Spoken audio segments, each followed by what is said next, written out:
Welcome to IBTV news. ముందుగా headlines చూద్దాం. INS విక్రాంత్లో సైనికులతో దీపావళి జరుపుకున్న మోదీ. గోవా సముద్ర తీరంలో నేవీ అధికారులతో పండుగ వేడుకలు. ఆపరేషన్ సింధూర్ ధైర్యానికి ప్రధాని మోదీ సెల్యూట్. సైనికుల త్యాగం దేశ గౌరవానికి ప్రతీక అన్న ప్రధాని వ్యాఖ్య. భాగ్యలక్ష్మి అమ్మవారిని దర్శించిన మాజీ మంత్రి హరీష్ రావు. దీపావళి సందర్భంగా కుటుంబ సమేతంగా పూజలు నిర్వహణ. హైదరాబాద్ మత సామరస్యానికి ప్రతీక అన్న హరీష్ వ్యాఖ్య. నగరం అభివృద్ధి చెందాలని ప్రార్థించానన్న హరీష్ ఆకాంక్ష. కేతిరెడ్డి భవిష్యత్తుపై సంచలన వ్యాఖ్యలు చేసిన జేసీ ప్రభాకర్. ఇదే మీ లాస్ట్ దీపావళి అన్న బెదిరింపులపై ఘాటు స్పందన. పెద్దారెడ్డి ఇక ఎమ్మెల్యే కాలేడన్న జేసీ వ్యాఖ్య. ఆయన వ్యాఖ్యలతో రాజకీయ వర్గాల్లో చర్చ.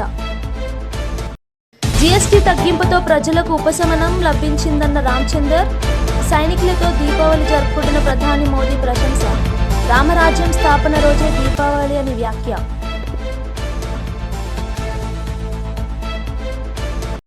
గోవా సముద్ర తీరంలో నేవీ అధికారులతో కలిసి ప్రధాని నరేంద్ర మోదీ దీపావళి వేడుకల్లో పాల్గొన్నారు. ఐఎన్ఎస్ విక్రాంత్ పేరు వినగానే శత్రువులకు భయం పుడుతుందని చెప్పారు. మన రక్షణ దళాల పరాక్రమం ప్రపంచానికి ఆదర్శమని కొనియాడారు. ఆపరేషన్ సింధూర్లో త్రివిధ దళాలు ప్రదర్శించిన ధైర్యానికి సెల్యూట్ చేస్తున్నానని పేర్కొన్నారు. సైనికుల త్యాగం దేశ గౌరవానికి ప్రతీక అని తెలిపారు. तेज गति से चलने वाले हवाई जहाज, ये पनडुब्बियां, ये अपनी जगह पर है, लेकिन जो जज्बा आप में है ना, वो उसको भी जानदार बना देता है. ये शिप भले लोहे के हो, लेकिन जब आप उस पर सवार होते हैं ना, तब वो जांबाज जीवित सैन्य बन जाता है.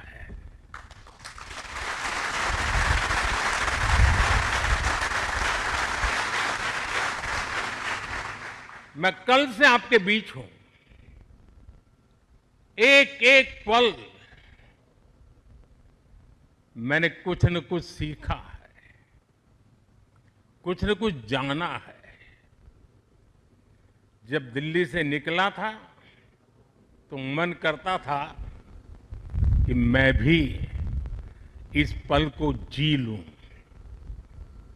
लेकिन साथियों, आप लोगों का परिश्रम, आप लोगों की तपस्या, आप लोगों की साधना, आप लोगों का समर्पण, ये इतनी ऊंचाई पर है, इतनी ऊंचाई पर है कि मैं उसे जी नहीं पाया, लेकिन जान जरूर पाया हूं, जान सका हूं.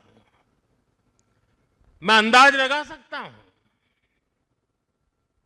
कि इसे जीना कितना कठिन होगा, लेकिन जब आपसे निकट रह करके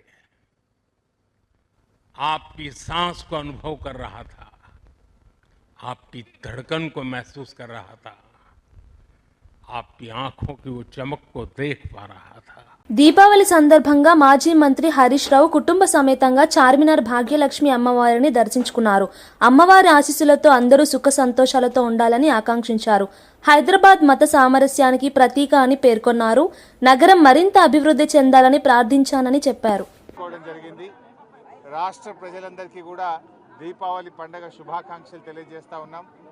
ఆ అమ్మవారి దయతోని రాష్ట్ర ప్రజలందరూ కూడా సుఖ సంతోషాలతో ఆయురారోగ్యాలతో ఉండాలని, ఆ అమ్మవారు మనందరినీ చల్లగా దీవించాలని ప్రార్థించడం జరిగింది. ముఖ్యంగా హైదరాబాద్ అంటేనే ఒకప్పుడు మత సామరస్యానికి మరి ప్రతీకగా మన హైదరాబాద్ ఉండేది.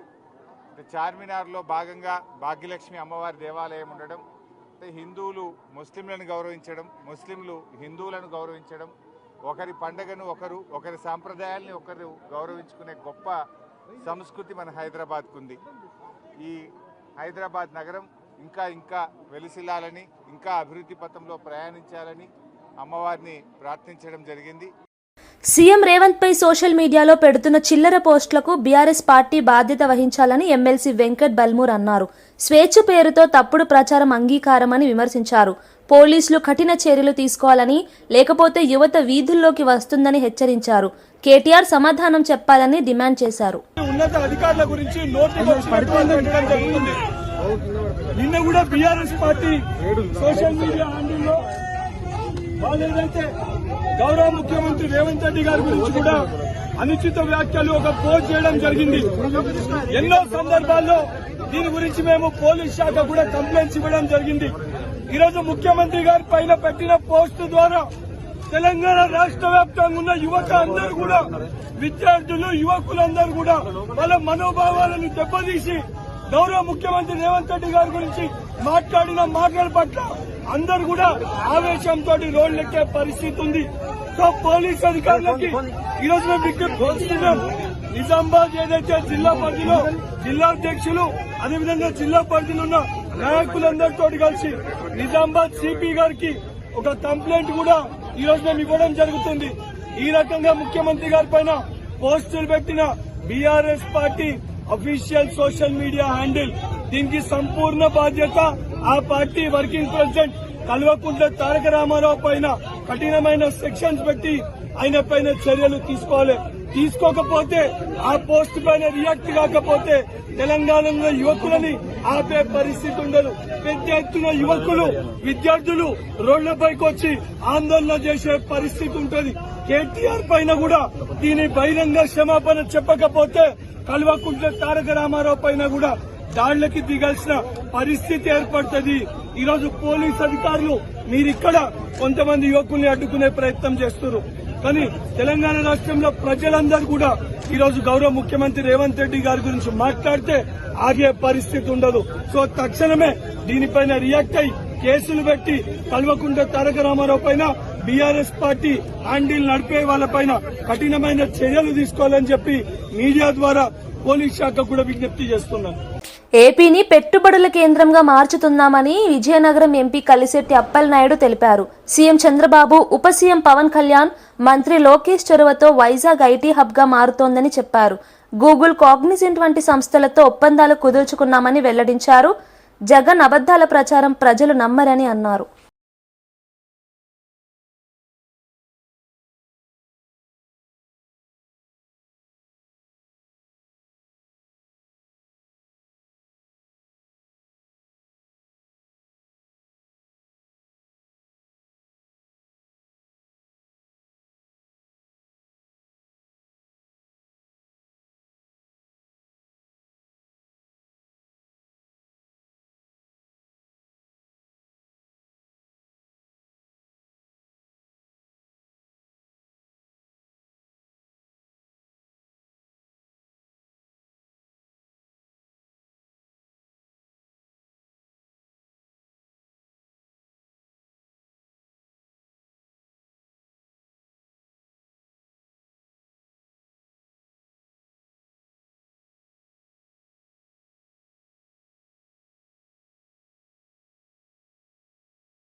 విశాఖకు గూగుల్ వస్తే ఉద్యోగాలు వస్తాయా అని అడగడం అవివేకమని టీడీపీ రాష్ట్ర అధ్యక్షుడు పల్లా శ్రీనివాసరావు అన్నారు. 1,30,000 కోట్ల పెట్టుబడులు వస్తే ఉద్యోగాలు తప్పవని పేర్కొన్నారు. 1998లో చంద్రబాబు హైదరాబాద్కు మైక్రోసాఫ్ట్ తెచ్చినప్పుడు కూడా విమర్శించారని గుర్తు చేశారు. ప్రజల మనోభావాలకు అనుగుణంగా ముందుకు వెళ్తామని చెప్పారు. అసలు 1998లో రాష్ట్ర ముఖ్యమంత్రిగా ఆ రోజు చంద్రబాబు నాయుడు గారు ఉన్నారు. హైదరాబాద్ని మైక్రోసాఫ్ట్ తీసుకొచ్చిన తర్వాత ఆ రోజు కూడా చాలామంది అన్నారు, ఇదేమైనా కూడు పెడుతుందా, మనకేం కంప్యూటర్ కూడు పెడుతుందా అని అడిగారు. ఈరోజు చెప్పాలంటే సుమారు 65,000 కోట్లు కేవలం ఐటీ నుంచి ఆదాయం ఉంది ఆ రాష్ట్రానికి. 65,000 crores అంటే మాటలు కాదు, ఇంకా ఎక్కువ ఉంటుంది. నేను ఫిగర్స్ ఒకసారి చూస్తే ఇంకా ఎక్కువ ఉంటుంది. ప్రజల ఒక నిర్ణయాలే ఫైనల్, ఇది పక్కా అని చెప్పి తెలియజేస్తున్నాను. అంతే, ప్రజలు అదే ఉన్నారు కనుక అదే అవుతుంది. ఏదైనా సరే అండి, మాకు రేపు మేము గెలవాలి అనుకుంటే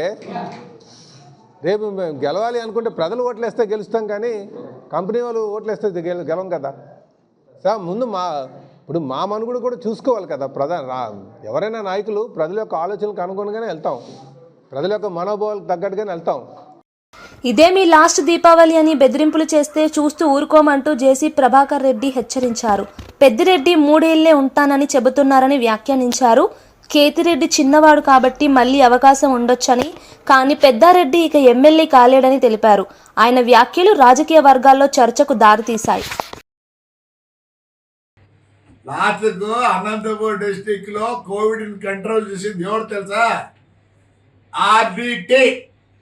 ఆర్డిటి లేకపోతే ఏమైందా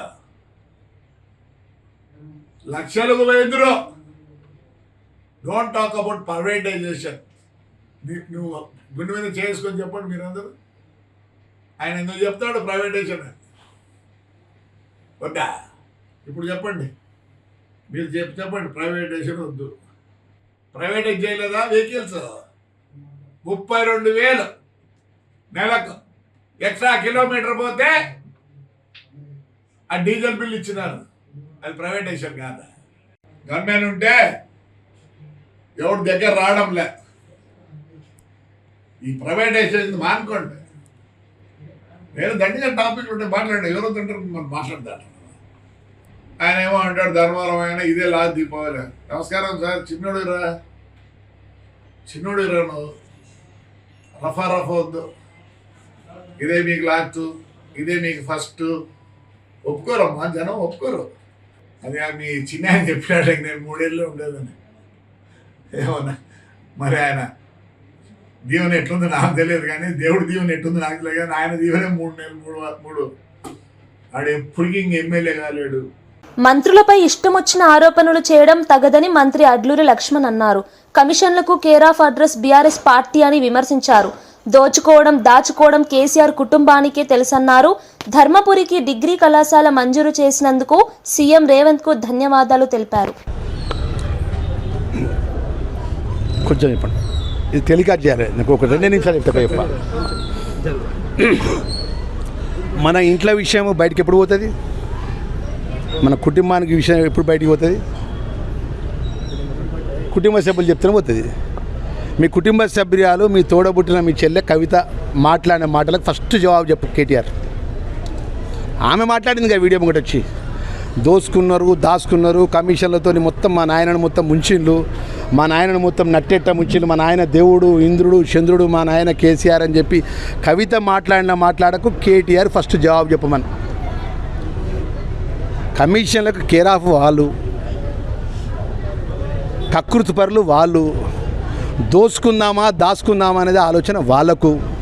ఒక 20 నెలల లోపటిన ఇంత విషయం ఎందుకు, ఇంత కకృతి ఎందుకు, ఇంత దురాలోచన ఎందుకు? నువ్వు మొన్న 2023 ఎన్నికల లోపల ప్రజలు తీర్పు చెప్పినారు. ప్రజాపాలన ఇందిరమ్మ రాజ్యంలో ముఖ్యమంత్రి గారికి అవకాశం ఇచ్చినారు. మన సంవత్సరం తర్వాత ఎన్నికలైనాయి కదా. మీ నాయన మహానుభావుడి నేతృత్వంలో జరిగిన కారు సారు 16 కేసీఆర్ గారు చెప్పిన మాట ఏమైంది నాయన? పార్లమెంట్ ఎలక్షన్లో ఏమైంది చెప్పండి. ఇంతకంటే సాక్ష్యం కాలిగేలా పోయి బై ఎలక్షన్ సంబంధించిన విషయం లోపల లేకపోతే మా వ్యక్తిగతమైనటువంటి ఆరోపణలు చేస్తున్న కేటీఆర్ జర నోరు దగ్గర పెట్టుకో. ఏది పడితే అదే మాట్లాడితే మంత్రులం కదా అని చెప్పి ఇంకొక మీ సహచారం మీ బంధువు హరీష్ రావు నీకు నీ చుట్టం మంత్రి అంటాడు, దండుపాలు ఏమాట మమ్మల్ని పట్టుకొని మంత్రులను పట్టుకొని ఏం మాట్లాడతాను నేనే చెప్పినా. నువ్వు మాట్లాడిన ఏదైతే క్యాబినెట్లో మాట్లాడిన విషయం లోపల క్యాబినెట్లో మేము ఏదైతే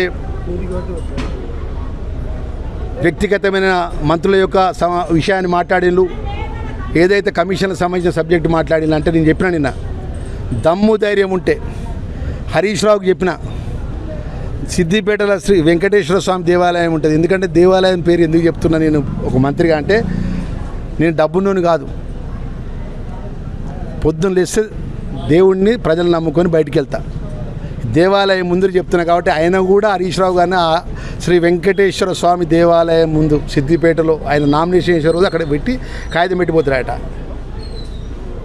క్యాబినెట్లో ఎలాంటి వ్యక్తిగతమైనటువంటి చర్చ జరగలేదు. నువ్వు ఏదైతే తప్పుడు ఆరోపణలు చేస్తున్నావో, ప్రభుత్వాన్ని బురదల్లి కార్యక్రమం చేపడుతున్నావో, ప్రభుత్వాన్ని ముఖ్యమంత్రి గారు రేవంత్ రెడ్డి యొక్క నేతృత్వంలో ప్రభుత్వాన్ని ఏదో విధంగా అప్రతిష్ట పాలు చేయాలని చెప్పి నీవు దురుద్దేశంతో మాట్లాడుతున్నావో, నేను ఆ దేవాలయం కాడికి వస్తా. క్యాబినెట్లో జరిగిన విషయాలు మా ముఖ్యమంత్రి గారితో అనుమతి క్యాబినెట్లో అంతర్గతంగా జరిగేట్టు చర్చ, అది ముఖ్యమంత్రి గారు అనుమతి తీసుకోవాలి. అనుమతి తీసుకుంటే డే టు టైం చెప్పు. అక్కడ బోరో బాయో ఉంటుంది, తడి బట్టలతో ఇద్దరం స్నానం చేద్దాం. నువ్వు హరీష్ రావు నువ్వు స్నానం చేయి, కేటీఆర్ తీసుకొస్తే కేటీఆర్ స్నానం చేపి, అదేవిధంగా ఇంకా సంతోష్ రావు చూస్తే సంతోష్ రావు కూడా స్నానం చేపి, ఇంకా మేము టీఆర్ఎస్ పార్టీ మాజీ మంత్రులు అందరూ స్నానాలు చెప్పి నేను ఒక్కరిని వస్తా. అదే గుడికాడ స్నానం చేసుకుంటా. ఆ జిల్లా మంత్రి ప్రభాకరణ కూడా తీసుకొస్తా, మా బీసీ నాయకుడు మా అన్నను కూడా తీసుకొస్తా, మా అన్నను కూడా స్నానం చేపిస్తా. ఇద్దరం మంత్రులం గుళ్ళో చూద్దాం. మాట్లాడే యథార్థం ఏందో ప్రజలు. రాష్ట్రంలో కాంగ్రెస్ పాలనలో అన్ని వర్గాలకు చీకట్లు కమ్మేశాయని బీఆర్ఎస్ నేతలు అన్నారు. కేటీఆర్ పారిశ్రామికవేత్తలకు పెట్టుబడులు తెచ్చినప్పుడు ఇప్పుడు వారికి గన్లు చూపిస్తున్నారని విమర్శించారు. రేవంత్ రెడ్డి బీజేపీతో కలిసిపోయారని, రెండు పార్టీలు బడే భాయ్ చోటే భాయ్లా మారాయని ఎద్దేవా చేశారు. రావడం నిజంగా దురదృష్టకరం. అందుకని కొత్తగా పెట్టుబడులు వస్తలేవు, ఉన్న పరిశ్రమలు తరలిపోతున్నాయి. పేరుకేమో దావోస్ పోయినా, వేరే దేశాల పర్యటనలు పోయినా ఇన్ని వేల కోట్లు ఇన్ని లక్షల కోట్ల పెట్టుబడులు అంటున్నారు, ఒకటి మెటీరియలైజ్ అవుతలేదు. వాళ్ళ పారిశ్రామికవేత్తలను ముఖ్యమంత్రి గారికి దగ్గరగా ఉండేటటువంటి వ్యక్తులే గన్నులు పెట్టి బెదిరించేటటువంటి పరిస్థితి వస్తే ఇక మరి రాష్ట్రంలో పెట్టుబడులు ఉంటాయా? ఇంకా పెట్టుబడులు ఎవరైనా పెడతారా? పరిశ్రమలు ఉంటాయా? వస్తాయా? వాళ్ళ రాష్ట్ర ప్రజలు కూడా ఆలోచించాలని కోరుతా ఉన్నాం. ముఖ్యంగా ఈ మధ్య కాలంలో జరిగినటువంటి కొన్ని సంఘటనలు, మంత్రుల మధ్య విభేదాలు, ఒక మంత్రి ఇంకో మంత్రిని తిట్టడం, ఒక మంత్రి శాఖలో ఇంకో మంత్రి జోక్యం చేసుకోవడం, ఇవాళ మంత్రుల మధ్యనే సమన్వయం లేదు. ప్రభుత్వం ప్రజల సంక్షేమాన్ని పక్కన పెట్టి మంత్రులు, ఎమ్మెల్యేలు, ఎంపీలు, అధికార పార్టీ నాయకుల సంక్షేమం కోసమే ఈ ప్రభుత్వం పనిచేస్తున్నట్టుంది తప్ప రాష్ట్ర ప్రజల సంక్షేమానికి కోసం ఒక్క నిమిషమైన సమయం కేటాయించి వీళ్ళు ఆలోచిస్తున్నట్టుగా కనబడతలేదు. ఆనాడు ఎన్నికల ముందేమో అన్ని డిక్లరేషన్ల పేరిట అన్ని వర్గాలకు చాలా హామీలు ఇచ్చి హడావిడి చేసిర్రు. రైతు డిక్లరేషన్ అన్నారు, వరంగల్లో సరూర్ నగర్లో యూత్ డిక్లరేషన్ అన్నారు, కామారెడ్డిలో బీసీ డిక్లరేషన్ అన్నారు, చేవెళ్లలో ఎస్సీ ఎస్టీ డిక్లరేషన్ అన్నారు. ఏ ఒక్క వర్గానికి కూడా వీళ్ళు ఇచ్చిన హామీ ఒక్కటంటే ఒక్కటి అమలు చేయలే. 420 హామీలు బోగస్, వాళ్ళ మేనిఫెస్టో ఒక బోగస్. ఇవాళ ఇక్కడ నడుస్తున్నటువంటి సర్కారు ఒక సర్కస్ లాగా మారిపోయి రాష్ట్రం యొక్క పరువును ఇవాళ దేశం ముందు తీస్తున్నటువంటి దుస్థితి కనబడతా ఉంది. ముఖ్యంగా వీళ్ళు మాట్లాడితే ఇందిరమ్మ రాజ్యం, అందరు ఆత్మగౌరవంతో బతుకుతున్నారని చెప్పి నిన్న ముఖ్యమంత్రి గారు మాట్లాడతారు. కేసీఆర్ గారి నాయకత్వంలో ఆనాడు బాబాసాహెబ్ అంబేద్కర్ భారత రాజ్యాంగాన్ని రచించినటువంటి మహానుభావుడు. ఈ దేశంలో ప్రజలందరూ స్వేచ్ఛ, సమానత్వం, సౌభ్రాతృత్వంతో గొప్పగా బతకాలని అభిలషించి అద్భుతమైనటువంటి రాజ్యాంగాన్ని ఈ దేశానికి అందించినటువంటి మహోన్నతుడు. ఆయన విగ్రహాన్ని 125 అడుగుల విగ్రహాన్ని హైదరాబాద్ నడిబొడ్డున ఆకాశమంత ఎత్తున మేము నిలబెడితే ఆ అంబేద్కర్ మహనీయుణ్ణి బందీ చేసిండు ఈ ముఖ్యమంత్రి, ఈ కాంగ్రెస్ ప్రభుత్వం ఈ ఇందిరమ్మ రాజ్యం బంధించేసింది. దేశానికి రాజ్యాంగాన్ని ఇచ్చినటువంటి బాబాసాహెబ్ అంబేద్కర్ గారి 125 అడుగుల ఆస్ట్రేలియా ప్రజాప్రతినిధులకు ధన్యవాదాలు తెలిపారు మంత్రి లోకేష్. ఆంధ్రప్రదేశ్లో పెట్టుబడులకు అనుకూల వాతావరణం ఉందని వివరించారు. స్పీడ్ ఆఫ్ డూయింగ్ బిజినెస్ తమ బలమని చెప్పారు. పెట్టుబడిదారులు రాష్ట్ర అభివృద్ధికి భాగస్వాములు కావాలని పిలుపునిచ్చారు. Thank the Honorable Member of Parliament, Warren, who's here, Justin, also here, and Karishma. Thank you very much for hosting me. Wonderful place, historical building. Let's wait and watch whether democracy is really working or not. Interesting times we live in. So if Praveen has not done his job in convincing all of you, I'll take another shot at it. So I'll give you 3 specific reasons why you should look at Andhra Pradesh. One, the first one being is we have a leadership with a track record. So for those of you who don't know Mr. Naidu, this is his 4th term as Chief Minister. He is a 75-year-old young man. When you meet him, you'll understand it why I said he's young. He's very young at heart. He comes with abundance of energy. But what makes it different this time around is he's backed with a young team. So 50% of the legislatures are first-time MLAs. 17 out of the 25 ministers are first-time ministers. So he's backed with a very young team with a lot of fire in the belly to get things done. And that's what makes it different. And Mr. Naidu is the reason why Hyderabad is what it is today. And people were kind enough to give him an opportunity to build a legacy all over again. And he's now doing it with the new Andhra Pradesh, a divided Andhra Pradesh. The second reason is speed of doing business. And I can give you 2 specific examples of it. One, I'm sure all of you have followed the Google's announcement. It's the single largest FDI investment in Indian history, and it's landed in Visakhapatnam. It's a greenfield data center that's getting built out there, and it's not only the data center, it's the whole the landing station, the sea landing cable station that's coming out there.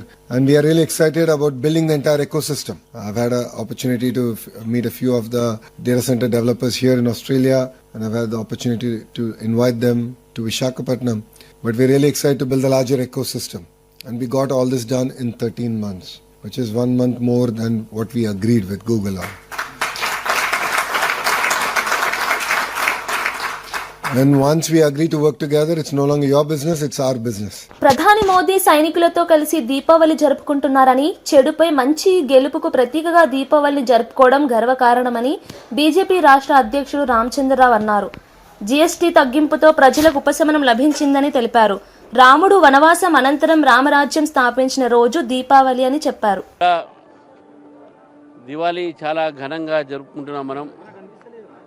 ముఖ్యంగా నరేంద్ర మోదీ గారు GST తగ్గించినందుకు ఈ దీపావళి భారతదేశ ప్రజలు, ముఖ్యంగా తెలంగాణ, హైదరాబాద్ ప్రజలు కూడా ఇది వారి బహుమతిగా భావించి తగ్గిన ధరలకు బట్టల మీద అయితేంది, టపాకాయల మీద అయితేంది, లేకుంటే కార్ల మీద, ఫ్రిడ్జ్ల మీద, ఏసీల మీద, వీటన్నిటి మీద ధరలు తగ్గినటువంటి ఒక సందర్భంగా అసలైన దీపావళి ఈసారి జరుగుతుందని చెప్పేసి మనం భావించాలి. ప్రధానమంత్రి గారు దీపావళి నాడు మన ఒక సైనికులతోని దీపావళి జరుపుకుంటున్న నేపథ్యం కూడా మనం చూస్తూ ఉన్నాం. కాబట్టి దీపావళి శుభాకాంక్షలు తెలంగాణ ప్రజలకు, భారతీయ జనతా పార్టీని తెలుపుతూ, మళ్ళీ అధర్మం పైన ధర్మం విజయము, చెడు పైన మంచి విజయము, రాముడు తిరిగి వచ్చి వనవాసం చేసి తిరిగి వచ్చి రామరాజ్యాన్ని స్థాపించిన రోజు, అదేవిధంగా కృష్ణుడు మళ్ళీ అధర్మం మీద గెలిచినటువంటి రోజు ఈరోజు భావిస్తూ ఉన్నాం. మరి అందరి జీవితాల్లో ఈరోజు వెలుగు రావాలి. మన నరేంద్ర మోదీ గారి యొక్క ప్రభుత్వంలో తప్పకుండా అందరూ వెలుగు చూస్తున్నారని చెప్పేసి భావిస్తూ, అల్లూరు జిల్లా జి మాడుగుల మండలంలోని ప్రముఖ పర్యాటక కేంద్రం కొత్తపల్లి జలపాతంలో ఐఏఎస్ అధికారులు సందడి చేశారు. సెలవు రోజున పురస్కరించుకొని పాడేరు ఐటీడీఏ ప్రాజెక్ట్ అధికారిని తిరుమణి శ్రీపూజ, పార్వతీపురం మన్యం జిల్లా sub collector Vaishali, Jaipur sub collector సత్యారెడ్డిలు జలపాత ప్రాంతంలో ఆహ్లాదకరంగా గడిపారు. సహజ సౌందర్యం మధ్య జలపాతం అందాలను ఆస్వాదించిన అధికారులు స్థానిక పర్యాటక సదుపాయాలను కూడా పరిశీలించారు. బులెటిన్ ముగించే ముందు హెడ్లైన్స్ మరోసారి చూద్దాం. ఐఎన్ఎస్ విక్రాంత్లో సైనికులతో దీపావళి జరుపుకున్న మోదీ, గోవా సముద్ర తీరంలో నేవీ అధికారులతో పండుగ వేడుకలు, ఆపరేషన్ సింధూర్ ధైర్యానికి ప్రధాని మోదీ సెల్యూట్, సైనికుల త్యాగం దేశ గౌరవానికి ప్రతీక అన్న ప్రధాని వ్యాఖ్య. భాగ్యలక్ష్మి అమ్మవారిని దర్శించిన మాజీ మంత్రి హరీష్ రావు. దీపావళి సందర్భంగా కుటుంబ సమేతంగా పూజలు నిర్వహణ. హైదరాబాద్ మత సామరస్యానికి ప్రతీక అన్న హరీష్ వ్యాఖ్య. నగరం అభివృద్ధి చెందాలని ప్రార్థించానన్న హరీష్ ఆకాంక్ష. కేతిరెడ్డి భవిష్యత్తుపై సంచలన వ్యాఖ్యలు చేసిన జేసీ ప్రభాకర్. ఇదే మీ లాస్ట్ దీపావళి అన్న బెదిరింపులపై ఘాటు స్పందన. పెద్దారెడ్డి ఇక ఎమ్మెల్యే కాలేడన్న జేసీ వ్యాఖ్య. ఆయన వ్యాఖ్యలతో రాజకీయ వర్గాల్లో చర్చ. జీఎస్టీ తగ్గింపుతో ప్రజలకు ఉపశమనం లభించిందన్న రామచందర్. సైనికులతో దీపావళి జరుపుకుంటున్న ప్రధాని మోదీ ప్రశంస. రామరాజ్యం స్థాపన రోజే దీపావళి అని వ్యాఖ్య.